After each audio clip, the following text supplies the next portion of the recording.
আসসালামু আলাইকুম। আজকের নিউ ভিডিওতে আপনাদের সাথে আমি আছি মোহাম্মদ হাসান আরিফ। আজকে গুণ। সাধারণত আমরা গুণ করি এই বিষয়ে গুণ করলেও গুণের যে কয়টি উপাদান থাকে সেগুলো আমরা সাধারণত চিনি না। দেখা যায় যে আমরা গুণ করি কোনটা গুণ্য, কোনটা গুণক এবং কোনটা গুণফল।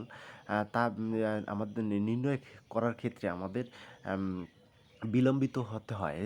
এবারে আমরা একটা গুণ করার পর তারপর বিস্তারিতভাবে আপনাদেরকে দেখাবো কোনটা আম তা কোনটার কি নাম।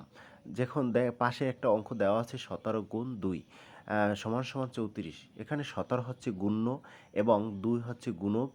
আর এই ২ দিয়ে আমি ১৭ কে গুণ করলে কত হয়? ৩৪। আর এই ৩৪ হচ্ছে গুণফল। তো এই ৩ টার আলাদা, আলাদা নাম আছে। যে ১৭ হচ্ছে কি? গুণ্য এবং ২ হচ্ছে গুণক এবং ৩৪ হচ্ছে গুণফল।